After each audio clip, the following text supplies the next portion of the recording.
यांग को यहाँ पर दुश्मन कबीले के मास्टर की एक छोटी सी बच्ची दिखाई देती है जिसे यांग मारने का सोचता है, लेकिन उस बच्चे की खूबसूरत और मासूम सी स्माइल देखकर उसका दिल पिघल जाता है। अब क्योंकि यांग के दिल में इतनी भी नफरत नहीं भरी थी कि वो एक छोटी सी बच्ची को मार दे, इसलिए वो उस बच्ची को लेकर वहाँ से जाने लगता है। यांग जानता था कि उसके अपने कबीले यानी कि सैड फ्लूट के योद्धा उस बच्ची को मार डालेंगे क्योंकि वो दुश्मन कबीले के मास्टर की बच्ची थी। और होता भी कुछ ऐसा ही है, क्योंकि जैसे ही वो कुछ दूर उसको लेके जाता है तो वहाँ पर उसके अपने कबीले के कुछ योद्धा उस बच्ची को मारने का प्रयास करते हैं और यहीं पर उस छोटी सी बच्ची को बचाने के लिए यांग अपने ही लोगों की जान ले लेता है। वो एक एक करके अपने कबीले के योद्धाओं को मारकर वहाँ से अमेरिका के एक छोटे से शहर लॉर्ड में अपने पुराने दोस्त स्माइली के पास जाने के लिए निकल पड़ता है। अब कुछ दिनों का सफर तय करने के बाद आखिर वो लॉर्ड सिटी में पहुंच जाता है, जहाँ पर आधे से भी ज्यादा मकान टूटे पड़े थे और उस शहर में लोग भी बहुत कम रहते थे। जहाँ पर सबसे पहले यांग की मुलाकात रॉन नाम के एक आदमी से होती है जो एक शराबी है। वो हर समय दारू के नशे में रहता है। जिसके बाद हम देखते हैं कि वहाँ पर 8 बुल नाम का एक आदमी आता है, जिसे यांग अपने दोस्त की फोटो दिखाकर उससे एड्रेस पूछता है, जिस पर 8 बुल उसे बताता है कि आपके दोस्त स्माइली की तो 3 साल पहले ही डेथ हो चुकी है। वो यहाँ पर लॉन्ड्री का बिजनेस करता था, इसलिए 8 बुल यांग को उसकी लॉन्ड्री तक पहुँचाकर वहाँ से चला जाता है। जिसके बाद हम देखते हैं कि यांग की मुलाकात उस लॉन्ड्री में एक लिन नाम की लड़की से होती है जो अब उसका लॉन्ड्री का बिजनेस चला रही है। लिन उससे पूछती है कि तुम स्माइली को कैसे जानते हो, जिस पर यांग उसको बताता है कि स्माइली मेरा बचपन का दोस्त था। जिसके बाद वो उसे ये पूछती है कि क्या तुम अपनी बेटी के साथ अकेले ही आए हो, जिस पर यांग उसको बोलता है कि ये मेरी बेटी नहीं है, इसके पेरेंट्स मर चुके हैं। जिसे सुनकर लिन को बहुत दुख होता है, इसलिए वो उस बच्ची का नाम अप्रैल रखती है। लिन उसे कहती है कि तुम यहाँ पर रह सकते हो, लेकिन तुम्हें लॉन्ड्री के काम में मेरा हाथ बटाना पड़ेगा। जिस पर यांग बोलता है कि मुझे ये काम नहीं आता है, पर लिन कहती है कि कोई बात नहीं, मैं तुम्हें लॉन्ड्री का काम सिखा दूंगी। अब अगले दिन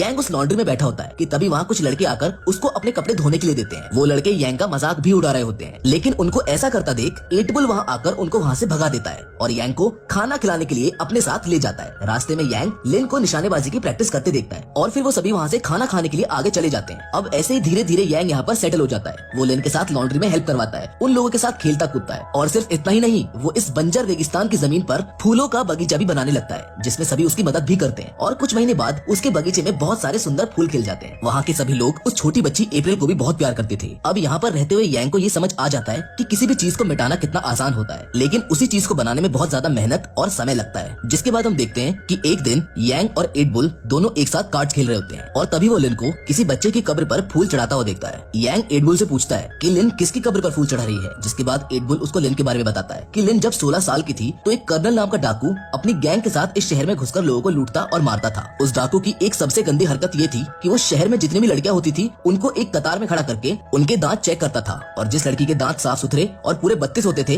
वो उसके साथ जबरदस्ती करता था। और उस दिन कर्नल ने अपनी प्यास बुझाने के लिए लिन को चुना था, जबकि लिन के माँ बाप और उसके छोटे भाई बहन को कर्नल ने पकड़ रखा था। अब जब लिन को कर्नल के पास ले जाया जाता है तो मौके का फायदा उठाकर लिन वहीं पर रखे गर्म तेल वाले खाने को कर्नल के मुंह पर फेंक कर वहाँ से बाहर भागने लगती है, जिस बात से कर्नल आग बबूला हो जाता है और भागते हुए लिन पर गोली चलाकर उसे नीचे गिरा देता है। जिसे देखकर लिन के फादर उसको बचाने के लिए उसके पास भागते हैं, लेकिन तभी कर्नल उन्हें शूट करके मार देता है। जिसके बाद उसके लोग लिन की माँ और लिन के छोटे भाई को भी मार देते हैं। ये सब लिन की आंखों के सामने हो रहा था। जिसके बाद कर्नल अपने आदमियों के साथ वहाँ से चला जाता है। जिसके बाद 8 बुल बताता है कि जब हम लिन के परिवार को दफनाने गए तो लिन की सांसें उस वक्त चल रही थी। जिसके बाद हम उसे घर ले आए और वो धीरे धीरे ठीक हो गई, लेकिन तभी से लिन ने ठान लिया था कि अब वो कर्नल को मारकर अपने परिवार और उन सभी लड़कियों का बदला लेगी जिनके साथ कर्नल ने जबरदस्ती की थी। जिसके थोड़ी देर बाद यांग फिर से देखता है कि लिन निशानेबाजी की प्रैक्टिस कर रही है, लेकिन उसका निशाना टारगेट पर नहीं लग रहा है और इसी वजह से वो निराश है। लिन कहती है कि मैं कभी भी एक अच्छी निशानेबाज नहीं बन पाऊंगी। जिस पर यांग उसे निशानेबाजी सिखाने के लिए उसकी आंखों पर पट्टी बांधकर उसके सामने टारगेट बनकर खड़ा हो जाता है और कहता है कि अपने टारगेट की मामूली से मामूली हरकत को गौर से सुनो और फिर टारगेट पर अटैक करो। जिससे लिन बड़े ही ध्यान से अपने टारगेट यानी कि यांग पर अटैक करती है। लिन देखती है कि उसका हर एक निशाना सही लगा है, जिसके बाद वो काफी खुश हो जाती है और यांग के पास जाकर उसका शुक्रिया करती है, क्योंकि जिस चीज को वो काफी समय से करने की कोशिश कर रही थी वो यांग ने उसे चंद मिनटों में ही सिखा दिया था। उसी रात लिन यांग को ये भी बताती है कि स्माइली ने मुझे तुम्हारे बारे में बता दिया था कि तुम सैड फ्लूट कबीले के योद्धा हो और एक दिन तुम यहाँ पर जरूर आओगे। वो पूछती है कि आखिर तुम सैड फ्लूट कबीले में शामिल क्यों हुए। जिस पर यांग बताता है कि बचपन में एक दिन जब मैं अपने पिता के साथ हमारे खेत में काम कर रहा था तब वहाँ पर एक कबीले का योद्धा आया और सिर्फ उसने अपनी तलवार की धार को चेक करने के लिए मेरे पिता की मेरी आंखों के सामने ही गर्दन धड़ से अलग कर दी, जिसको देखकर मैंने उसी दिन ये प्रण कर लिया था कि मैं इस दुनिया का सबसे ताकतवर योद्धा बनूंगा। जिसके बाद यांग लिन को अपनी तलवार दिखाता है। यहाँ पर यांग अप्रैल के बारे में भी सब सच बता देता है और कहता है कि अगर मैंने इस तलवार को म्यान से बाहर निकाला तो इस तलवार से मैंने जितने भी लोगों को मारा है उन सभी की रूहें रोने लगेंगी, जिनकी आवाज सुनकर मेरे अपने कबीले यानी कि सैड फ्लूट के योद्धा यहाँ पर अप्रैल को मारने के लिए आ जाएंगे। जिसके बाद यांग लिन को कई दिनों तक तलवारबाजी भी सिखाता है और फिर क्रिसमस का दिन आता है जिसे ये लोग बहुत ही खुशी से नाचते गाते हुए बना रहे होते हैं। लेकिन तभी कर्नल अपने आदमियों के साथ वहाँ पर आकर उन लोगों पर अत्याचार करने लगता है। वो लोग जोकर बने हुए आदमी के सर पर पानी की बाल्टी रखकर उस बाल्टी पर शूट करते हैं, जिसके बाद कर्नल उसके सर पर एक ड्रिंक के ग्लास को रख देता है और जैसे ही वो उस ग्लास पर शूट करने लगता है तभी वहाँ पर रॉन नशे की हालत में आ जाता है, जो पहले तो उस ड्रिंक को पीता है और फिर कर्नल का मजाक उड़ाने लगता है, जिससे कर्नल को काफी गुस्सा आता है। वो अपने एक आदमी को कहता है कि जाओ और इसको घोड़े के पीछे बांधकर घसीटो, जिसके बाद कर्नल शहर की सभी लड़कियों को एक कतार में खड़ा करके उनके दांत चेक करने लगता है और इसी दौरान उसे एक औरत के दांत साफ सुथरे और पूरे दिखते हैं, लेकिन वो औरत शादीशुदा होती है, इसलिए कर्नल उसे उसके पति के साथ ही गोली मारकर मार देता है। पर तभी कर्नल की नजर उनकी बेटियों पर पड़ती है, जिनको देखने के बाद वो अपने आदमी से कहता है कि इन दोनों को अच्छे से नहलाकर और सजाकर मेरे पास ले आओ। लेकिन कुछ देर बाद उन दोनों की जगह लिन अच्छे से सजकर कर्नल के पास चली जाती है और जब कर्नल के आदमी वहाँ से चले जाते हैं तो लिन अपना चाकू निकालकर धीरे धीरे कर्नल की तरफ बढ़ती है, लेकिन कर्नल उसको पहले ही पहचान चुका था, इसलिए वो पहले ही उस पर गन पॉइंट करके खड़ा हो जाता है। कर्नल उसको बताता है कि मैं तेरी सुगंध सूंघकर ही समझ गया था कि तू वही 16 साल पहले वाली लड़की है। जिसके बाद 8 बुल भागता हुआ यांग के पास जाकर उसको बताता है कि लिन अकेले ही कर्नल को मारने चली गई है और मजबूरन लिन को बचाने के लिए यांग को आखिरकार अपनी तलवार म्यान से बाहर निकालनी पड़ती है, जिसके बाहर निकलते ही सैड फ्लूट के मास्टर को यांग के बारे में पता चल जाता है और वो बड़ी तेजी से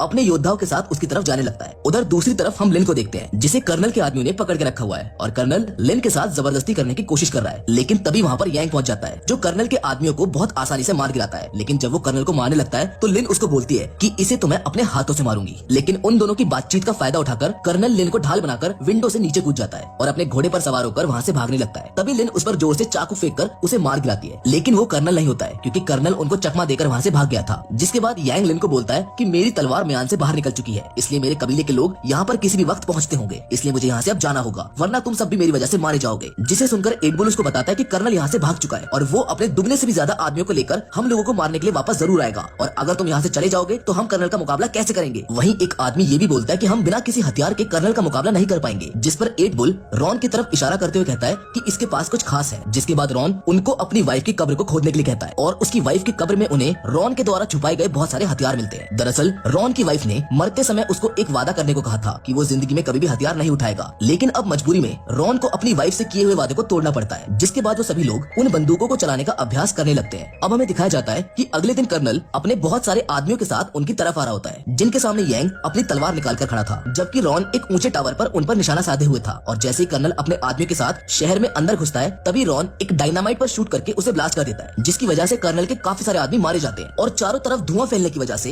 यांग कर्नल के आदमियों को मारने लगता है। वहीं रॉन भी कर्नल के आदमियों को शूट कर रहा होता है, जिसके बाद कर्नल अपने आदमियों को रॉन को मारने के लिए टावर पर भेजता है, लेकिन रॉन पहले ही रस्सी के सहारे से उस टावर से नीचे उतर जाता है। जिसके बाद एक बार फिर से डायनामाइट ब्लास्ट होने की वजह से कर्नल के कुछ आदमी मारे जाते हैं और इसी बीच अब वहाँ पर सैड फ्लूट का मास्टर सैड फ्लूट के योद्धाओं के साथ वहाँ पर एंट्री लेता है, जिन्हें देखकर सभी डर जाते हैं। यांग लिन और 8 बुल से बोलता है कि तुम दोनों अप्रैल को कहीं महफूज जगह पर ले जाओ। जिसके बाद सैड फ्लूट के लोग उन लोगों पर हमला कर देते हैं। वहीं कर्नल के लोग भी अब शहर के लोगों के साथ मिलकर सैड फ्लूट के योद्धाओं को शूट कर रहे हैं, लेकिन सैड फ्लूट के योद्धा बहुत तेज हैं। वो कर्नल के लोगों को अपनी तेज तर्रार तलवारों से काट रहे हैं। जिसके बाद हम देखते हैं कि सैड फ्लूट के योद्धा अप्रैल को मारने के लिए उनके पीछे भागते हैं, जिनको देखकर यांग भी लिन और अप्रैल को बचाने के लिए उनके पीछे आता है। यांग अपने ही कबीले के योद्धाओं से लड़ता है और एक एक करके उन्हें मार रहा होता है। यांग को इस तरह से लड़ता देख सैड फ्लूट का मास्टर उस पर बहुत ज्यादा गुस्सा होता है। जिसके बाद यांग और लिन अप्रैल को बचाने के लिए एक घर में छुपने की कोशिश करते हैं, लेकिन वहाँ पर भी सैड फ्लूट के लोग आकर यांग से लड़ने लगते हैं। ये देखकर लिन 8 बुल को अप्रैल को पकड़ाकर कहती है कि अप्रैल को यहाँ से किसी सुरक्षित जगह पर ले जाओ। जिसके बाद वो खुद भी तलवार उठाकर सैड फ्लूट के योद्धाओं से लड़ने लगती है। जिसके बाद वो दोनों जब सैड फ्लूट के योद्धाओं को मारकर उस घर से बाहर आते हैं तो वो देखते हैं कि 8 बुल घायल है। 8 बुल उन्हें बताता है कि कर्नल उससे अप्रैल को छीनकर ले गया और इतना कहते ही 8 बुल दम तोड़ देता है। वहीं दूसरी साइड कर्नल अप्रैल को उठाए एक घर में घुसकर अपने आदमियों को बाहर उसकी सुरक्षा के लिए तैनात कर देता है, क्योंकि कर्नल जानता था कि सैड फ्लूट के लोग उसे यहाँ पर मारने जरूर आएंगे और होता भी ऐसा ही है। लेकिन कर्नल के लोग ऑटोमेटिक मशीन गन से सैड फ्लूट के योद्धाओं को मारने लगते हैं, लेकिन तभी वहाँ पर लाइट ऑफ हो जाती है, जिसका फायदा उठाकर यांग कर्नल के सभी आदमियों को मार देता है और रूम में कर्नल के पास आ जाता है, जहाँ कर्नल ने अपनी गन अप्रैल के ऊपर तान रखी होती है और उसी वक्त कर्नल अप्रैल को शूट कर देता है। लेकिन यांग बड़ी फुर्ती से उसकी गन से निकली गोली को अपनी तेज धार तलवार से 2 हिस्सों में काटकर कर्नल से अप्रैल को बचा लेता है। जिसके बाद यांग लिन को मौका देता है कर्नल को मारने का, जहाँ पर लिन और कर्नल के बीच लड़ाई होती है, जहाँ पर लिन पहले तो कर्नल के पैर को तलवार से काट देती है और जब वो नीचे गिर जाता है तो उसको तलवार से काटकर मार डालती है। इसके बाद वो दोनों उस रूम से बाहर आ जाते हैं, लेकिन उनके सामने अब सैड फ्लूट का मास्टर खड़ा होता है, जो यांग को कहता है कि तुम्हें इस दुश्मन कबीले की मास्टर की बच्ची को अपने हाथों से मारना होगा। लेकिन यांग इसके विपरीत अपने मास्टर यानी कि सैड फ्लूट मास्टर से फाइट करने लगता है, जहाँ पर उन दोनों में भयानक तलवारबाजी होती है। लेकिन आखिर में यांग सैड फ्लूट मास्टर का गला काट देता है और मरते मरते सैड फ्लूट मास्टर यांग से ये कहता है कि तुम इस बच्ची को जहाँ पर भी लेकर जाओगे सैड फ्लूट के योद्धा तुम्हें ढूंढकर मार डालेंगे। जिसके बाद वो मर जाता है। अब इसके बाद यांग लिन के पास जाता है, जिसकी गोद में अप्रैल सही सलामत खेल रही होती है, जिसे देखकर यांग लिन को बोलता है कि अप्रैल का ख्याल रखना, क्योंकि क्योंकि मैं यहाँ से हमेशा के लिए जा रहा हूँ। सैड फ्लूट के लोग सिर्फ मेरी तलवार के जरिए ही मुझ तक पहुँच सकते हैं और अगर मैं यहाँ पर रहा तो तुम दोनों की जान खतरे में रहेगी। इतना कहते हुए यांग उन सबसे बहुत दूर चला जाता है, जिसके बाद अब हमें कुछ महीने बाद का सीन दिखाया जाता है। यांग एक बर्फीली जगह पर है जहाँ पर सैड फ्लूट के योद्धा आ जाते हैं, जिनको देखकर यांग अपनी तलवार म्यान से बाहर निकालकर उनसे लड़ने के लिए तैयार